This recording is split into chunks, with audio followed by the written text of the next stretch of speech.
Graça e paz, meus amados irmãos e irmãs, chegamos ao nosso último estudo da série A Segunda Vinda de Cristo. Ao longo dessa série aprendemos sobre a promessa e a natureza da segunda vinda, também os sinais dos tempos, além de também a respeito do propósito da vinda de Cristo, a saber, para consumar a obra da salvação, para trazer o juízo sobre os ímpios, como também para trazer o reino de Deus na sua plenitude. Em nosso quarto e último estudo, iremos falar a respeito das atitudes corretas em face da segunda vinda. A promessa da volta de Cristo impõe sobre todos a necessidade e o dever de tomarmos atitudes compatíveis com o evento. Algumas dessas atitudes estão bem explícitas nas Escrituras. Nós iremos mencionar 5 delas para nossa instrução e edificação. A primeira delas é regozijo. A certeza de que Cristo vai voltar e que vai fazer o que prometeu é razão bastante para que o crente tenha alegria em qualquer tempo e situação, mesmo tendo que enfrentar provações. Desse lado de cá do céu, o crente está sujeito às tentações, está sujeito às tribulações, angústias, enfim, às perseguições. Não obstante, ele tem motivo para se alegrar em Deus. E o que deve alegrar o crente, mesmo sujeito a todas essas coisas, é a certeza ou esperança que ele tem na volta de nosso Senhor, pois a volta de Cristo é o fim de nosso sofrimento terreno. O apóstolo Pedro, escrevendo a sua primeira carta, capítulo 1, versículo 8, 7 e 8, na verdade, diz: na revelação de Jesus Cristo, vos alegrais com gozo inefável e glorioso. O crente tem motivo para se alegrar e nada deve o alegrar tanto quanto a esperança da volta de nosso Senhor. Em segundo lugar, vigilância. Além de regozijo em face da volta de nosso Senhor, devemos também ter vigilância. A razão da vigilância é para que não sejamos apanhados de surpresa e despreparados. Mateus capítulo 25, versículo 13, diz o nosso Senhor Jesus Cristo: vigiai, pois, porque não sabeis o dia nem a hora em que o Filho do Homem há de vir. Se a vigilância é recomendada aos crentes em face da volta de nosso Senhor, a negligência, o descuido, a indolência é, obviamente, reprovada pela palavra de Deus. O crente deve estar vigilante, apercebido, a fim de que a volta de nosso Senhor não venha surpreendê-lo e ele não ache-se diante do Senhor despreparado, como quem não se preparou, como quem não se guardou, como quem não tomou as devidas providências para este glorioso dia. Em terceiro lugar, a terceira atitude que o crente deve ter em face da volta de nosso Senhor é serviço. Todo crente deve estar envolvido no trabalho do Senhor Jesus, especialmente na obra da evangelização. Cristo, em Marcos 16,15, ordenou: ide por todo o mundo e pregai o evangelho a toda criatura. Essa é a missão da igreja. E o Senhor Jesus Cristo confiou esta sublime missão à sua igreja antes dele voltar para os céus. E espera, obviamente, que quando voltar, encontre a sua igreja servindo na missão que ele confiou. Então, que todos venhamos nos engajar na obra missionária, que todos venhamos nos engajar na obra que ele nos confiou da evangelização. Mateus 24, versos 45 e 46, é uma conhecida parábola que retrata muito bem a necessidade do serviço antes da volta de nosso Senhor, quando Cristo disse: quem é, pois, o servo fiel e prudente que o seu Senhor constituiu sobre a sua casa para dar o sustento a seu tempo? Bem-aventurado aquele servo que o seu Senhor, quando vier, achar servindo assim. Então, o propósito de Cristo com essa parábola do servo fiel e prudente é nos ensinar que a atitude esperada por Ele a teus filhos e filhas, a teus servos, aos crentes, é que quando Ele vier em sua glória, possa encontrar sua igreja, seu povo, servindo a Ele. Há uma outra parábola, também dentro do sermão escatológico de Cristo, em Mateus 24 e 25, que destaca esse aspecto, né, essa atitude recomendada aos crentes, que é Mateus 25, versos 14, 15 e 19, destaque apenas esses versículos, embora é uma outra parábola, que é a parábola dos talentos, né? Eu destaquei esses versículos porque nos dá uma visão do propósito de Cristo com essa parábola. Porque isto é também como um homem que, partindo para fora da terra, chamou seus servos e entregou-lhes os seus bens. E a um deu 5 talentos, a outro 2 e a outro 1, a cada um segundo a sua capacidade. E ausentou-se logo para longe. E muito tempo depois veio o Senhor daqueles servos e fez contas com eles. Meus amados irmãos, todos nós havemos de prestar conta com Jesus Cristo na sua vinda a respeito do que fizemos para Ele, de nosso serviço a Ele. Meus amados irmãos, é preciso dizer que a ociosidade não é a atitude esperada pelo nosso Senhor. Ele não espera encontrar-nos de mãos vazias, como diz um conhecido hino da harpa cristã, não espera encontrar-nos com os braços cruzados, mas servindo a Ele fielmente como servos fiéis e prudentes. Meus amados irmãos, que assim possamos agir e procedermos enquanto o Senhor não vier.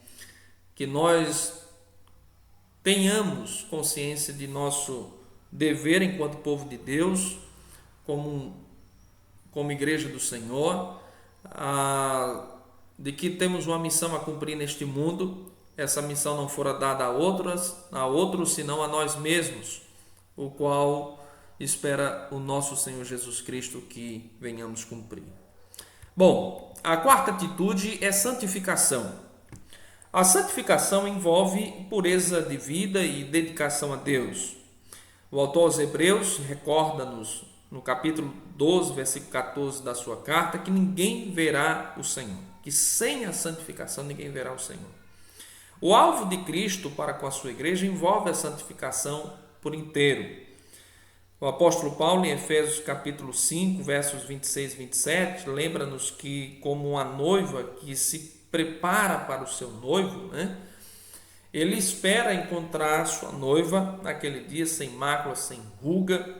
Então, um modo figurado de se referir à santificação completa, né, da sua igreja.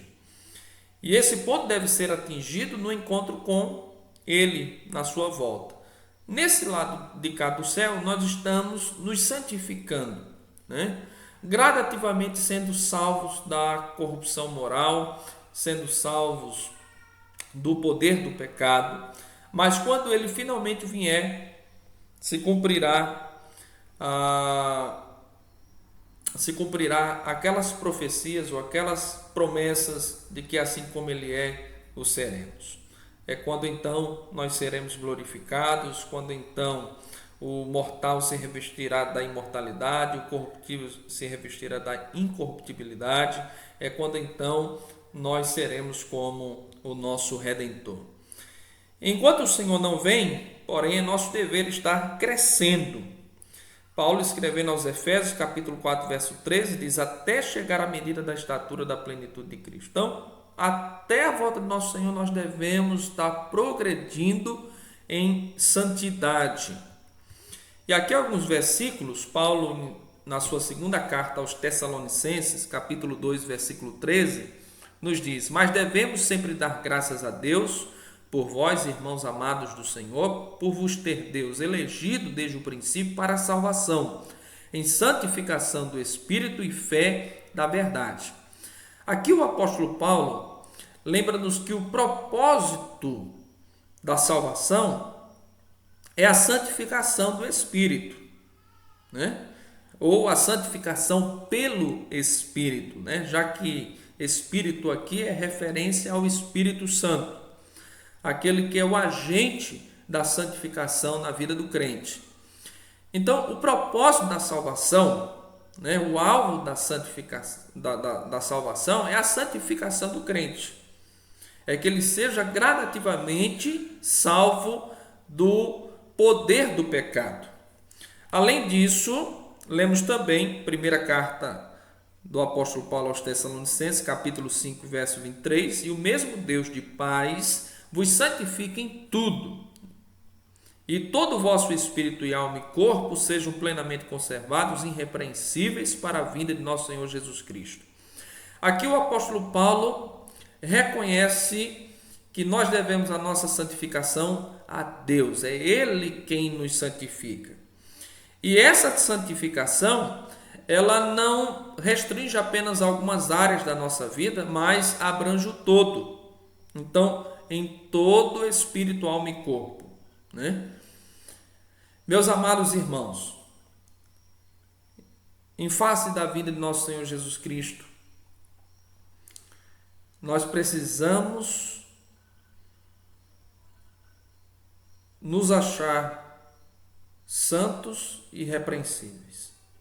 Humanamente falando, isso é impossível, mas louvado seja o nome do Senhor.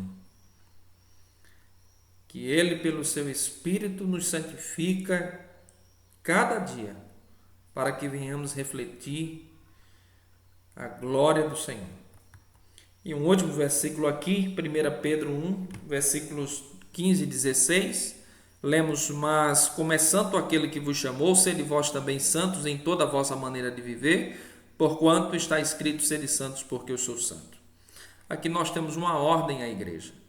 Se por um lado a santificação é uma obra de Deus pelo seu Espírito em nós, isso de maneira nenhuma minimiza a nossa responsabilidade humana. Devemos, meus amados irmãos, procurarmos nos santificar, né? E Pedro ressalta esse aspecto da santificação, a responsabilidade do crente de cada dia se santificar e ser santo como é o Senhor. E não diferente de Paulo na sua primeira carta, o apóstolo Pedro destaca que essa santificação ela não pode se restringir apenas a algumas áreas, mas ela deve se estender para todas as áreas, não umas em detrimento de outras, mas todas, né? Sede vós também santos em toda a vossa maneira de viver. Bom, em quinto e último lugar, paciência é a quinta e última atitude que nós devemos ter em face da segunda vinda. A paciência se mostra na perseverança, na fé, no trabalho, na vigilância, mesmo em face da demora do Senhor e sob condições duras, como perseguições, angústias, sofrimento. Aqui nós temos alguns versículos, como Tiago, capítulo 5, versos 7 e 8. Lemos: sede, pois, irmãos, pacientes até a vinda do Senhor. Eis que o lavrador espera o precioso fruto da terra, aguardando com paciência até que receba a chuva temporã e serôdia.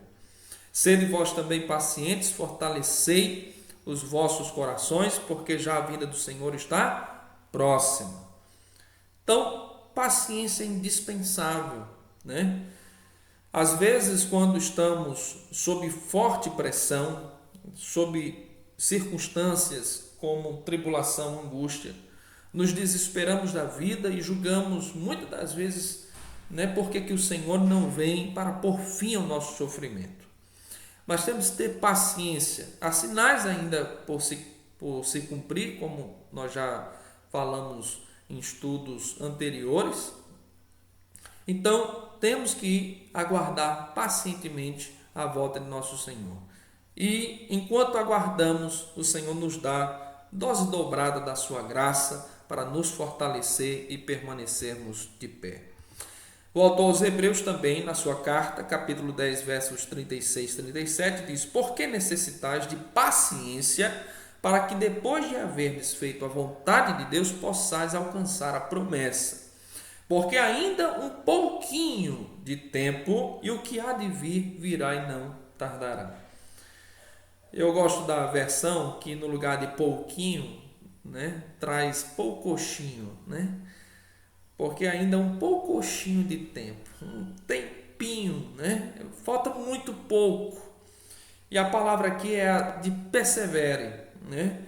Não fique pelo caminho, não desista, não se prostre diante das lutas e das adversidades. Mantenha-se firme, inabalável no Senhor, aguardando pacientemente o seu retorno. Enfim, chegamos ao fim da nossa série, mas esperamos que venham muitas outras para instrução de nossos irmãos, como para edificação e glória do nome do Senhor. Eu quero aqui, meus amados irmãos, deixar